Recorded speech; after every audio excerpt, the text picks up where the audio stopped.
Okay, I think we're good to start. Welcome, everybody. I'm Holly Cummins. I work for Red Hat. I'm part of the Quarkus team. And of course, in Quarkus, we care a lot about performance. We care a lot about optimization. But in fact, pretty much every job I've ever had, every role I've ever done, I've done a lot of optimization. Optimization has been really important. So the question is, why does this optimization thing matter? Why was I doing it? Why are you all here? Fundamentally, optimization, I think, is about people. And in particular, people have this tendency to get really annoyed when things are slow. And there's some interesting research about this. So this research it's actually quite a few years old now. So I think if you just take these numbers and shrink the bad numbers down and shrink the expensive numbers up, you'll get today's picture. So a while ago, Akamai worked out that if you had, or Google rather, if you had half a second extra on your search time, there was a 20% drop in traffic. That's really big. And Akamai worked out that if they had 100 milliseconds latency on the page load, which isn't that much really, there was a 7% drop in conversion. So although I said it's about people, actually at this point when you're talking about conversions, we're talking about turning people into money. So ultimately optimization is actually about money. And if you're doing high-frequency trading, hands up if you're doing high-frequency trading. That's so reassuring. Hopefully, if you're doing high-frequency trading, you're not in this talk because you've got a handle on the optimization thing. But if, hypothetically speaking, you were doing high-frequency trading, if you have just a 10 millisecond delay in the trading platform, that turns into a 10% drop in revenue. That's revenue for the whole company. That is a huge, huge amount of money. So this optimization thing, it's really important. But when I say optimization, what do I mean? Really, optimization just means make it go faster. But it's not quite that simple, because we need to think about, well, it's back to the people. For who are we making it go faster? When is it faster? And what are people trying to do when we make it faster? And so although we talk about performance as a single thing, it's actually a whole bunch of different things. So often, if I just say performance, probably the first thing that comes to your mind is throughput. So there really we're talking about a metric, something like transactions per second. But often what's more important to our users is something like latency. Or in the context of Java, then that starts to turn into something like a startup time. Or what tends to happen with the JVM is it will start up kind of slowly, but then it won't really get to its full speed for quite a while after, sometimes 5-10 minutes, even longer after. So sometimes when we talk about latency, that's what we mean. And as well, when we're running a benchmark or when we're doing a workload, again, because there's this warm-up time, there's a ramp-up time for things to actually get going. Another meaning of performance is capacity. So this is really how much of the thing I'm doing can I fit into my system. So often, for example, that's a measure of bandwidth. If I'm giving this talk at home virtually and I'm trying to get my signal out over the network, I really, really care about bandwidth, because if everybody else in my family is also trying to do something on the internet, we care about how many of those things we can do at the same time. Capacity can also be a measure of footprint.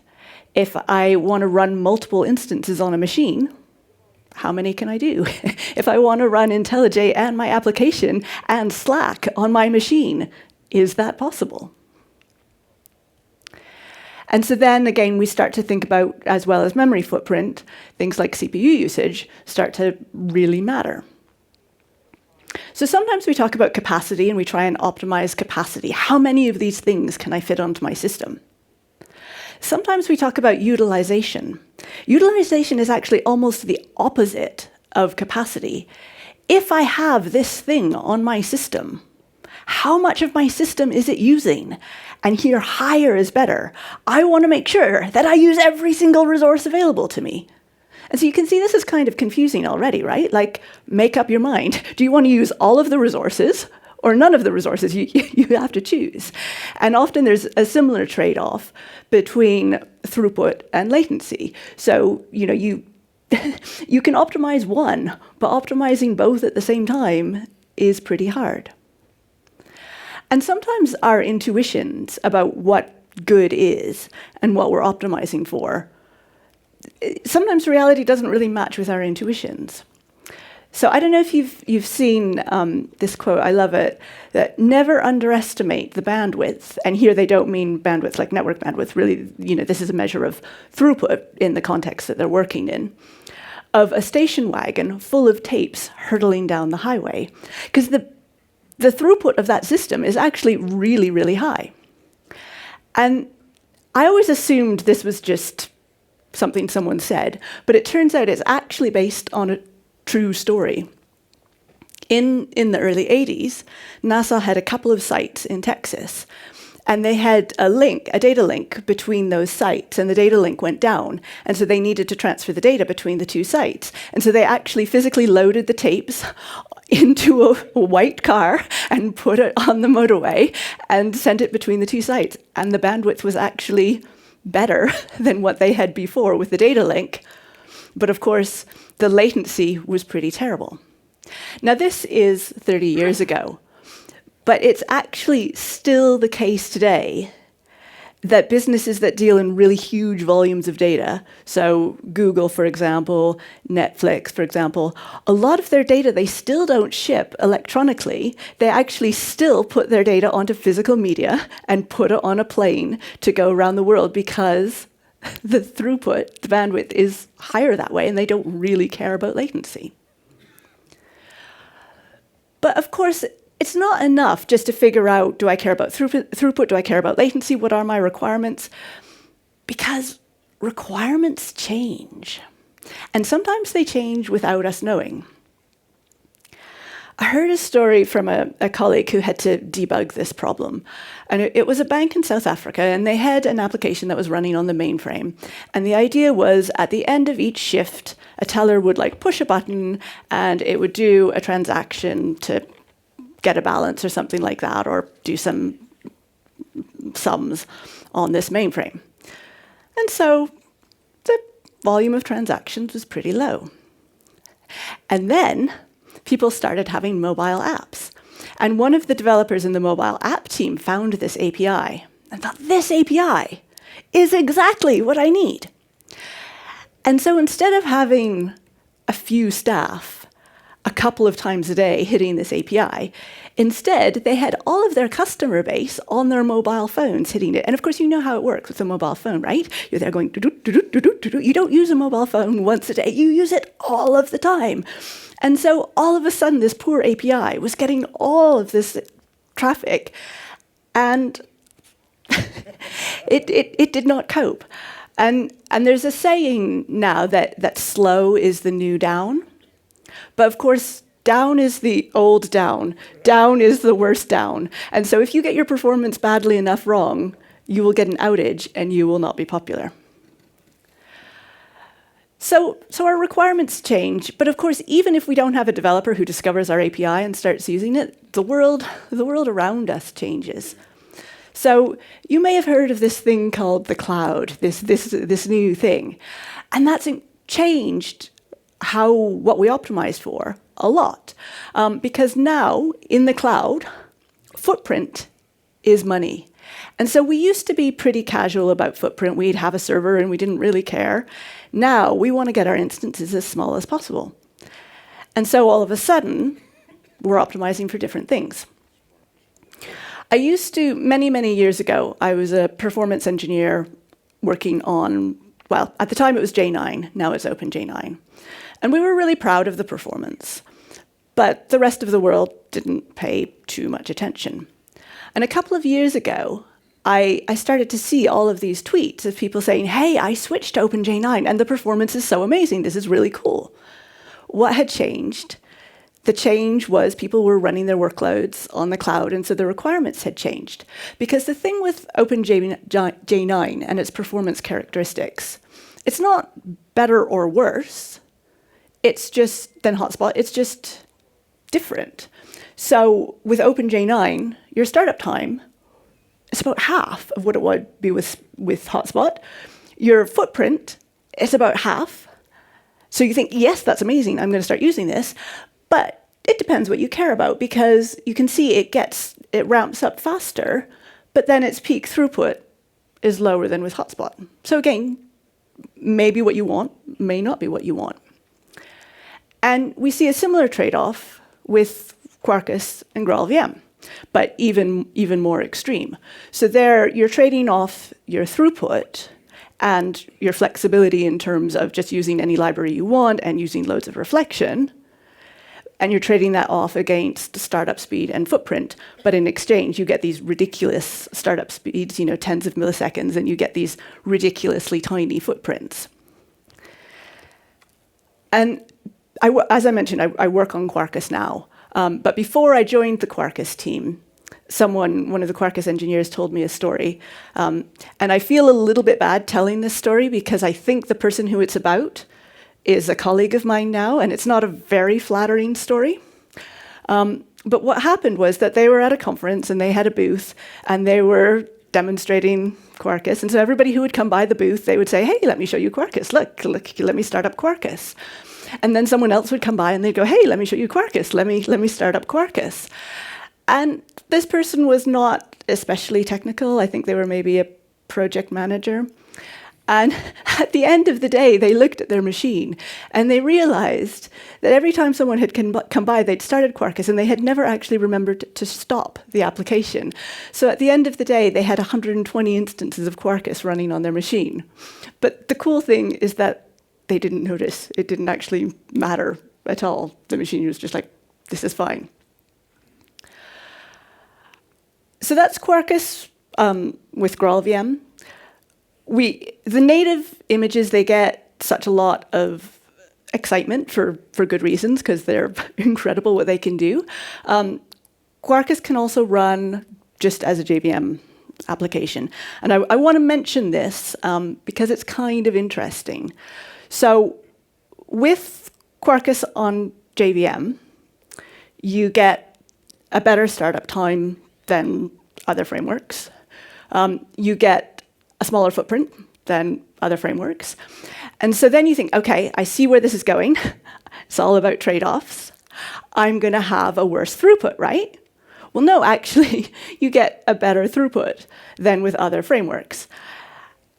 And as well, we're really proud of the developer experience that we have on Quarkus. So then you say, okay, well, wait a minute. Everything in performance is about trade-offs. If you've been at any of the other talks about performance this conference, you've heard the word trade-off so many times. I think Brian Getz said the word trade-off about 18 times. So it's all about trade-offs. Where is the trade-off? There is no trade-off.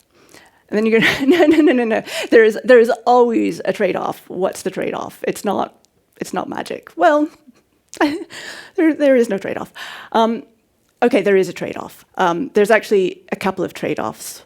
One is, well, why isn't everybody using Quarkus? There is an inertia. There is a cost to switching. Rewriting applications takes time. It introduces risk. You wouldn't want to do that every 6 months. There's also what makes Quarkus have all of these really good characteristics is that we realize that traditionally JVM applications are optimizing for things that stay up for 6 months. And they're optimizing for being able to change out parts of your application as it's running. In a container, nobody changes out parts of their application as it's running. That's just not a thing we do.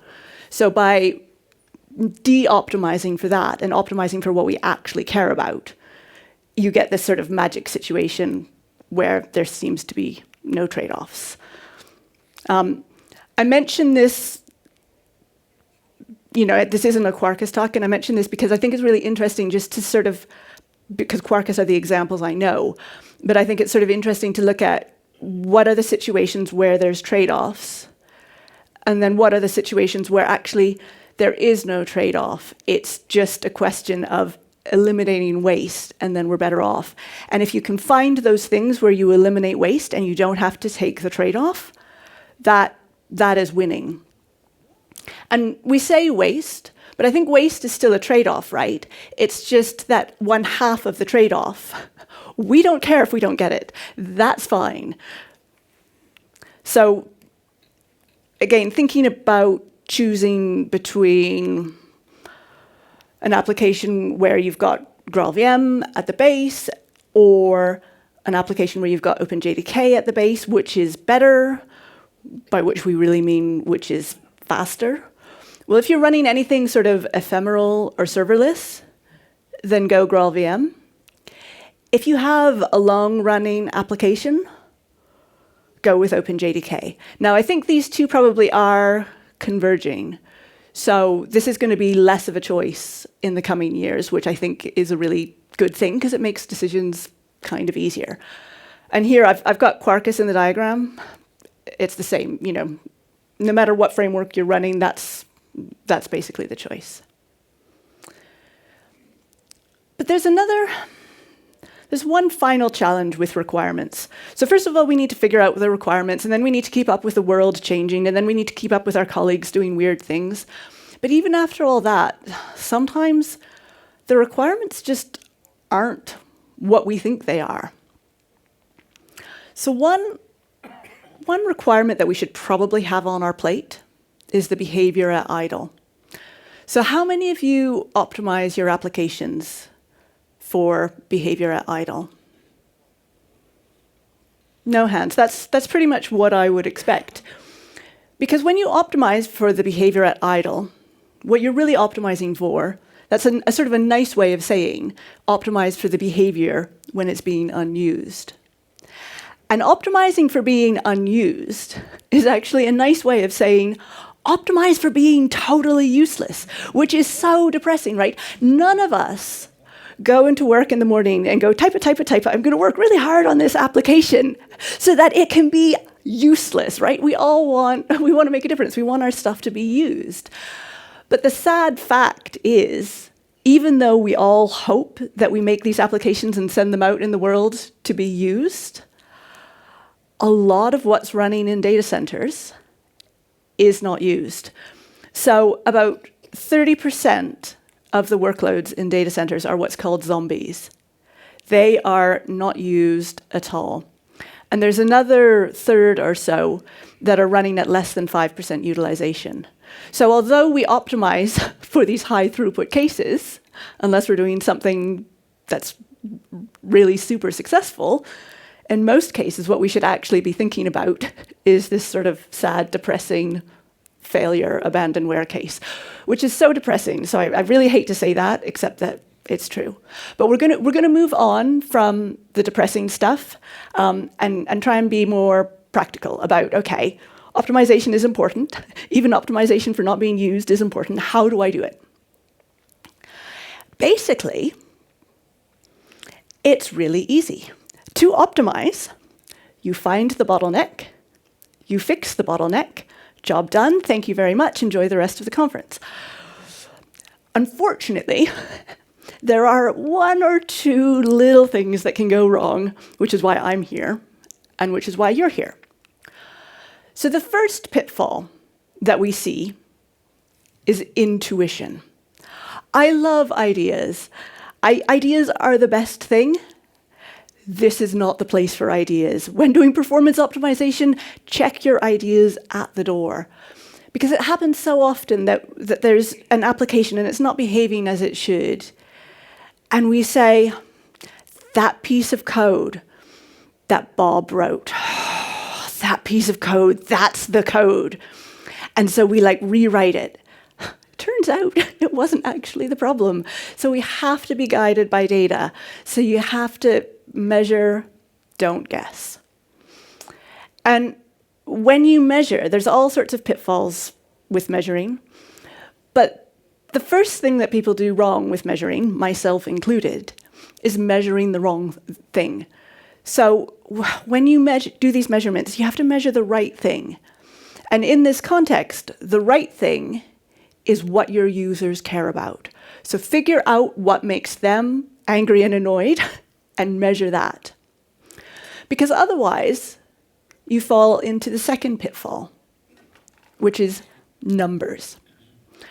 There's a thing called the McNamara fallacy, which is that if you put a number on something, you're making the presentation to your boss and there's a number on it, it looks so legitimate. It looks so much more truthful and accurate, and it looks like you really know what you're doing because there's a number. It doesn't mean the number might be correct, but it doesn't mean the number is actually helpful. And there's a business theory about measurement, which, even though it's a business theory, not a technical one, I think is really useful for this context, because there's two kinds of indicators that you can have. The first is leading indicators, and the second is lagging indicators. And I wish they didn't both start with L, because I talk about this all the time, and I still get them backwards because they both start with L. But lagging indicator, I just did it. So lagging indicators, they're really important. They're the things we care about. They're something like, how much money does my business make? I care about that a lot. They're really easy to measure. How much money did my business make? Let's just look in the bank account. The only problem with a lagging indicator is it's hard to change.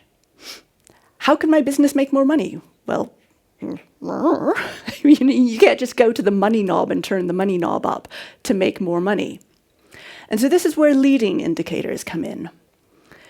Leading indicators are really easy to change. Let's make the website purple. Let's, that kind of thing. Leading indicators are predictive of the thing we care about. If we make the website purple, we'll make more money. But the only problem with leading indicators, it's not very easy to figure out what they are or which direction they go in. So to make more money, should we be making the website purple, or should we be, making the website green? Or should it actually be that we need bigger type on the website? Like, who knows? So this is quite relevant for performance. I'm going to show you some experiments that illustrate this. Like everything, these are for entertainment purposes only. Please don't take the results I show you and just go and apply them. So many years ago, I did an MSc, and I wrote a little paper on garbage collection. And the reason I did this was because at the time, there was so much bad advice around, and it drove me mad. Because anytime you said, you would read about performance optimization, something would say, reduce the amount of time spent in garbage collection. And this is just so wrong. And it's wrong in a number of ways, but one of the worst and most subtle ways it's wrong is that garbage collection, investing in garbage collection, can actually make your application go faster. So I did this experiment. The pink line is the normal line. The blue line is where I set the JVM to compact every time. You can see this is a ridiculous thing to do. The GC overhead was huge. But if you look at the throughput, you can see that the throughput on the blue line is actually slightly higher than the throughput on the normal line. So even though I had this crazy high overhead for GC, my application did better. So I decided to recreate this experiment. So I went and I got Daytrader, which is an open source benchmark, so I was allowed to use it, and I ran with JMeter. and I set up my experiment with similar parameters to what I'd done in 2007. I didn't see the results I wanted, so I realized I needed to set the GC policy explicitly because the JVM has changed.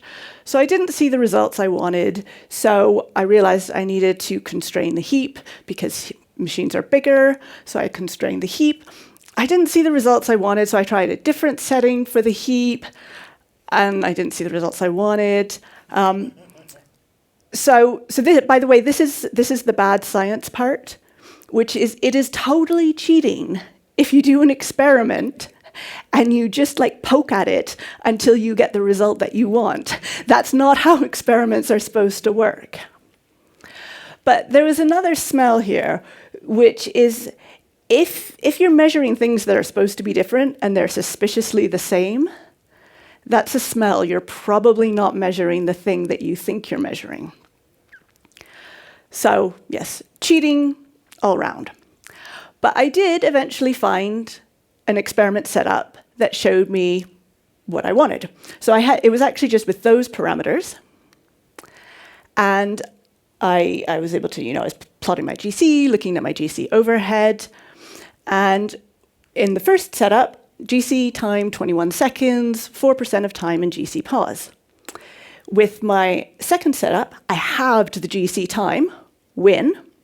And so the overall GC overhead, about 0.5% lower, win. But it gets a bit more complicated. Because in the first experiment, I collected about 24 gig of garbage. In the second experiment, I collected about 13 gig of garbage.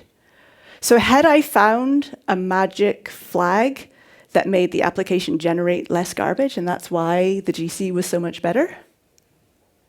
No. What I had found was a magic flag that meant that the first application did about 500 transactions per second, and the second one did about half that.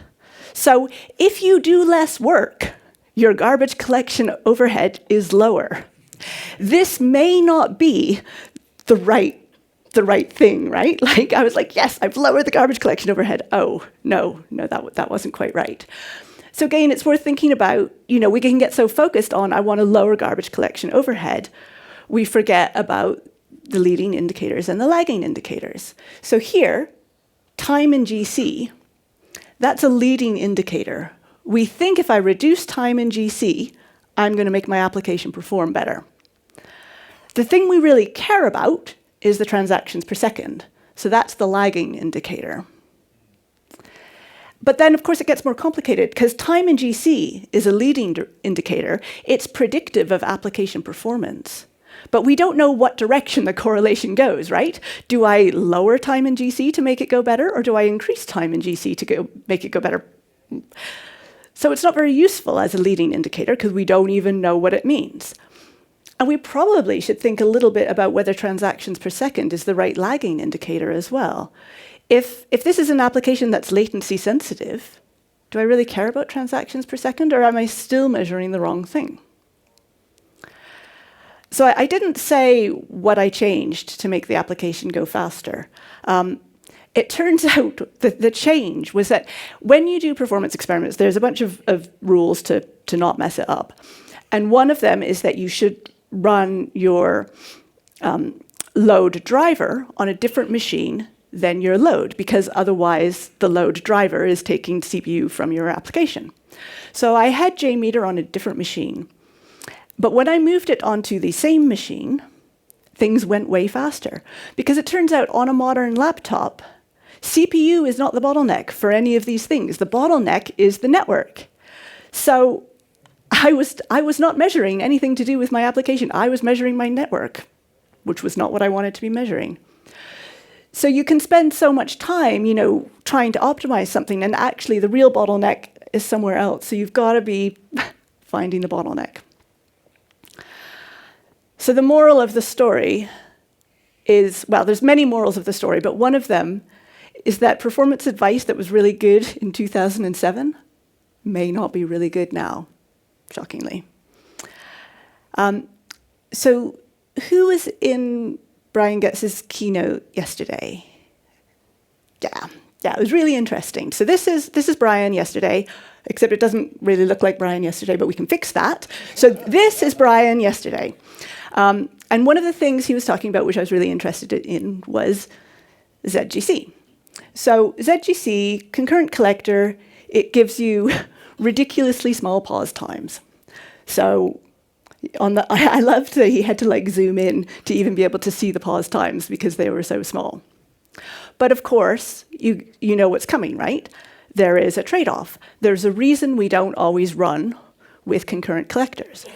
And ZGC is way better than the previous concurrent collectors. The previous concurrent collectors, you would never run on them unless you were so latency sensitive, because even though the pause times are delightful, the throughput was awful. With ZGC, it's a lot better. The throughput is 2% lower. That may be acceptable to you. But I was really interested because Brian also mentioned that there's a second trade-off, which is that your memory usage is higher. Now, how much higher is your memory usage? I couldn't find really good benchmarks for this, but I noticed that Brian said in Java 21, there's a new generational mode with ZGC. Generational garbage collection is a great thing.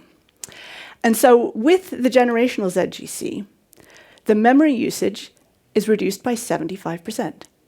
Now, if you think about that, how big was that memory footprint before that you could take 75% off it and still have a functional garbage collector? I don't know for sure, but I'm thinking it's huge. And in the cloud, memory footprint is money. So again, just be aware of the trade-offs. So garbage collection can be an investment. It can improve your application by rearranging the heap. Find the bottleneck, find the real bottleneck. It may not be where you think. When someone, even me, gives you advice, validate it independently. You've just got to do that. And optimize what's the right thing for you to optimize. But of course, advice in general is quite a big pitfall for performance. Because where do we find advice? Most of the advice we find is on the internet. Now, hands up, who has seen something wrong on the internet, right? Like, the internet is, yeah. And it's even worse for performance advice, because stuff on the internet hangs around for forever.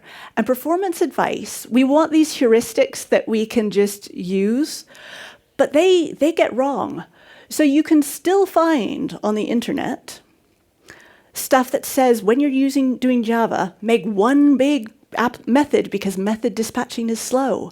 This was true in Java 1. It has not been true since. Don't do this. You can still find advice that says reuse your objects, do object pooling, because that will really help the garbage collector out. I can see someone in the front row going, no. Generational garbage collectors get really, really upset and sad if you reuse your objects. Let your objects die. They're free if they die young. They're expensive if they live for a long time. Don't do this. And I mentioned, we all want the thing, right? We all have too much stuff to do. We don't want to do the research for good reasons. So we want the thing that we can just copy and paste. So there's a whole genre of questions on Stack Overflow of what command line do I use to tune my JVM? And then you get answers like this. Ben Evans has a story from when he was at New Relic, because they can see all of the command lines that people are using, and about 17% of their JVMs had this command line similar to this, but one of the numbers was really weird. So instead of being a multiple of 2 or a factor of 2, it was just this random number. And it was because there was a copy-paste error at some point. And this ridiculous nonsense number then got propagated everywhere to 17% of the JVMs in the world. Another piece of advice that you will see is use a string builder. Never concat your strings with plus equals. And in fact, this advice was given here yesterday by Mark and Alex. And now this one is a bit trickier, right? Because this one's not an obvious, this one's like, wait a minute, this is true, isn't it, right? Like, concatenation with plus equals is inefficient. If you use a string builder, it's efficient, except that the JVM knows this. So the JVM, if you have a plus equals, will replace it with a string builder. So it was the talk from ING yesterday. It was a really good talk, and they had loads of really good demos. And they didn't have a demo for this one, which I was sad about, because I think if they'd done a demo to show it, they might have seen that the results were actually the same with and without the string builder. But we will never know, because there wasn't a demo. So basically, two things ruin advice. One is context, and the other one is time. But I mentioned, we all want to do the thing that makes stuff better. And so then we end up doing the thing that seems easy, doing the thing that seems attractive, and we do these micro-optimizations. And we get excited because we see a piece of code and we know how to fix it. So I tried to reproduce the string builder experiment, because we all know that if you have something like this, where you have a plus equals and it's in a loop, the JVM can't, well, at one point the JVM couldn't optimize this. So this one will be really atrociously slow. So I took my benchmark and I looked through the code base for some place that was doing string building, and I found this. So it's got lots of pluses and plus equals. And so what I did was I found the plus equals, and then there was an iterator, and so I just changed the iterator to iterate a lot. And I ran my benchmark, and it was exactly the same with and without my changes. I was really annoyed. I was like, what's going on? Why isn't my experiment showing that I've destroyed the performance? It's because that method was in a toString. I hadn't even looked, pay attention to the context. I hadn't even looked 5 lines up for the context, it was a toString method that never got called. So, and we all do this, right? We find these methods and we're like, well, I know this code is wrong. I know this code is bad. While I'm here, I'm just going to fix it to make it more performant. What's the harm in that? Well, when I travel a lot to conferences, and usually I fly, and I always feel a bit guilty about flying. And so I try and make sure that, to get to and from the airport, I don't take a taxi. I'm going to be environmentally efficient. I'm going to take public transit. And I feel like a bit of a hero. But of course, the carbon that I saved by not taking a taxi is nothing compared to the carbon of the plane. And you say, okay, well, yeah, but surely every little helps. Surely it's better to take a train and a plane than a taxi and a plane. Well, for my travel, probably yes.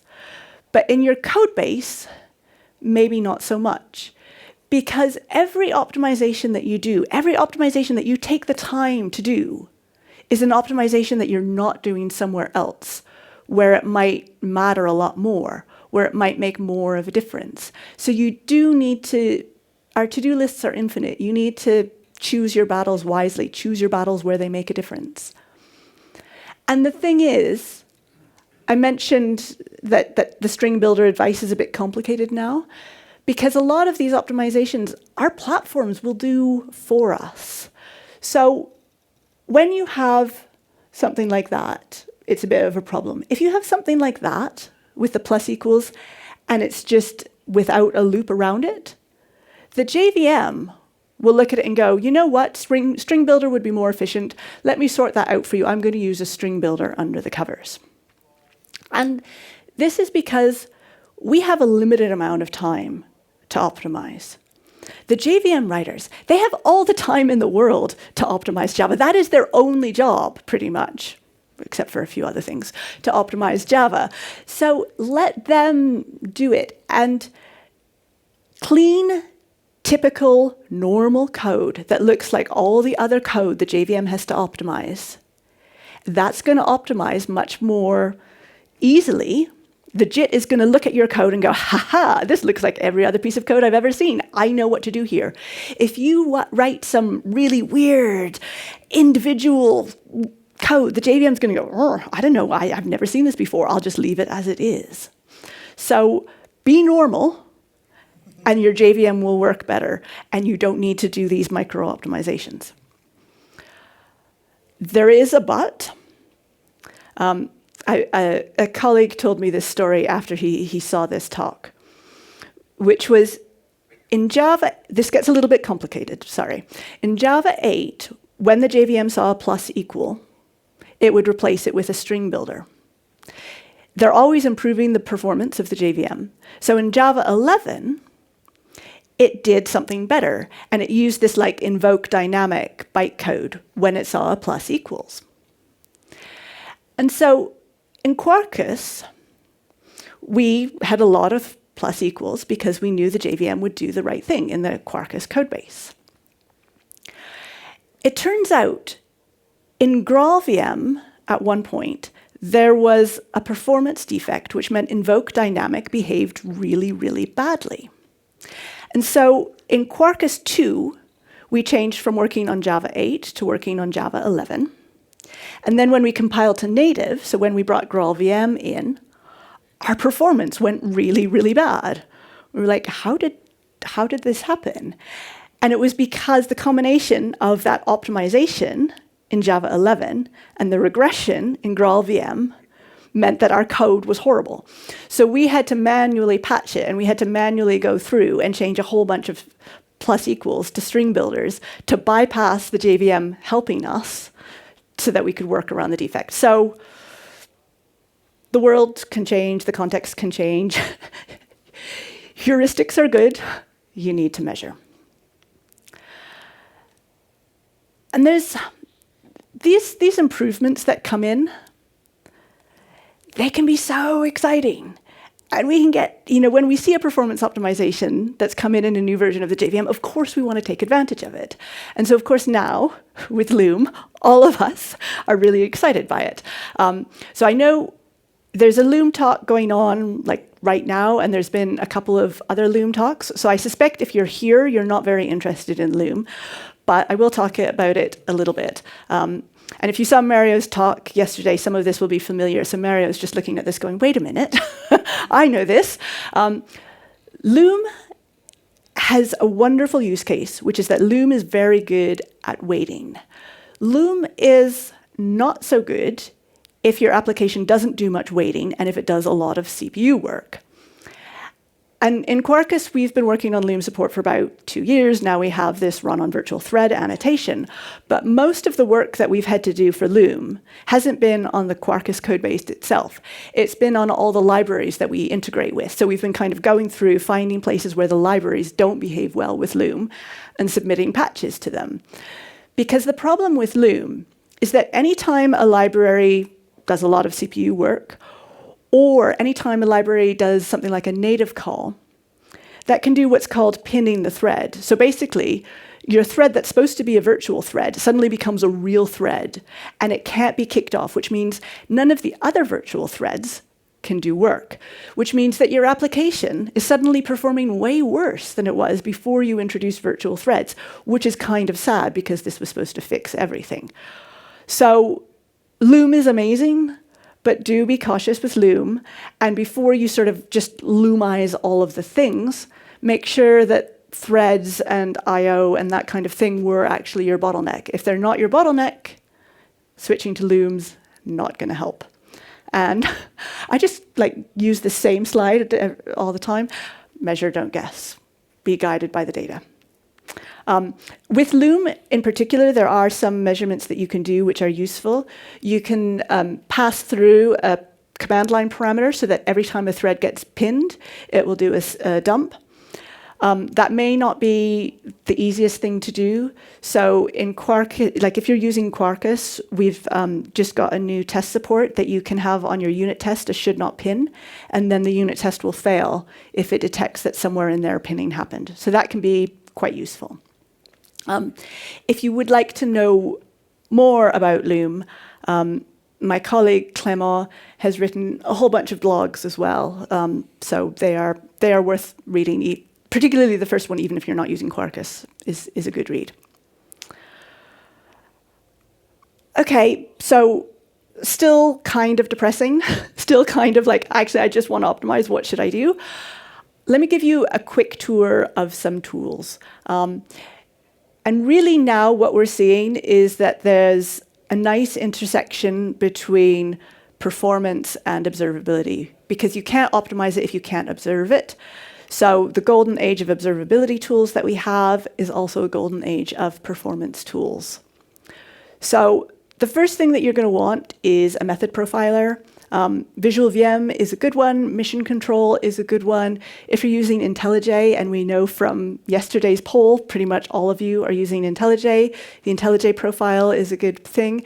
If you're using OpenJ9, there's a tool called IBM Health Center, and I mentioned this because I wrote it many, many, many years ago. And you'll also want something like a flame graph tool. You may also want to do some GC analysis to see how your GC is behaving.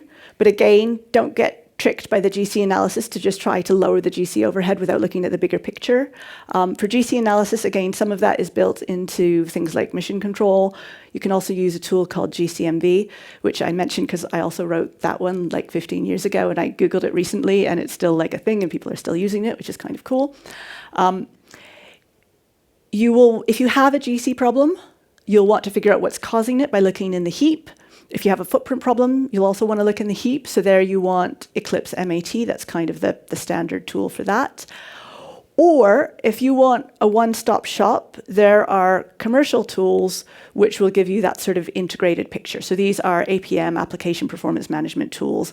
So there's Glowroot is free. All of the others are paid. So New Relic will do it. AppDynamics will do it. Dynatrace will do it. They may be useful. But of course, with all of these tools, you're looking at one application or one service. And if you have microservices and you optimize just one microservice, is that micro-optimizing? I think it maybe kind of is, because the world has changed. So you do need something that allows you to look at the big picture for your system too. And here, this is where the observability tools really become useful. So distributed tracing is what you want. Things like Zipkin and Jaeger, useful. And of course, now it's all really getting unified into OpenTelemetry, which is awesome. Because you do need to know the whole system context before you decide what bit of it to optimize. Another thing with performance tooling is it's very tempting to try and find an average. But performance engineers don't get very interested in the averages. They want to look at the outliers. They care a lot about queuing theory and how bad is it for the users who get the bad performance. So really look at the distribution, look at those characteristics, not just the mean. We're seeing with things like Backstage that cloud bills and that kind of consideration are visible to engineers, which means we can optimize them, which is a good thing. So I've got 3 minutes left, and I promised you polar bears, and we haven't had any polar bears yet. What's going on? Well, I don't know how many of you have children, and if they're the same, I suspect yes and yes. But my kids, they always leave the TV on. They're watching TV, they leave the room, they go do something else, and the TV's still on. I get a little bit frustrated. And so at one point, I said to them, every time you leave the TV on, a polar bear dies. They were quite upset. I don't recommend this as a parenting technique. But it is true that there is a relationship between wasting electricity, wasting IT, and the climate. And data centers use around 2% of the world's electricity. So if we can optimize that, because we write the things that run in the data centers, this is good for the planet. And so performance optimization is carbon optimization. And cost, remember the leading indicators and the lagging indicators. Cost is a really good leading indicator for carbon, and performance is also a really good leading indicator for carbon. I can show you very quickly some experiments again that we did on Quarkus that just sort of showed this correlation. So we wanted to measure the carbon footprint of Quarkus, but all we had was cost data for Quarkus, so running in a cloud instance. But we were able to go from this cost data to the carbon data, and you can see that it's not like a perfect relationship, but they're really closely correlated. So we saw that Quarkus was had a lower cost than alternatives, and it also had a lower carbon footprint. And then we went and we did a more precise measurement where we actually measured energy usage. And we saw the throughput correlation, which is on this graph, the line stop where the throughput maxes out. So you can see that on an alternative framework running on native, like the throughput caps out at about 7,000 transactions. You just can't do more than that. And it's also got the highest carbon. So if you see that that you've kept everything else the same and your throughput is better, you've probably also lowered your carbon, which is a good thing. Because ultimately, leaving aside all of the business aspects and everything like that, as as people who care about the world, we shouldn't waste electricity, we shouldn't waste hardware. And if we make our performance good, we all want to be good people. If we make our performance good, that makes us good people. So with that, I will leave it. I will be at the Red Hat booth. If any of you have questions, I'd love to chat to you. And the slides are there as well. Thank you very much.